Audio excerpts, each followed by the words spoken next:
قل يا عبادي الذين أسرفوا على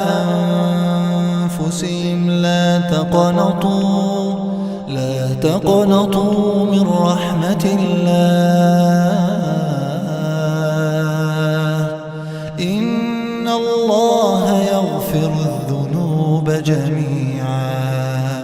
قل يا عبادي الذين أسرفوا على أنفسهم لا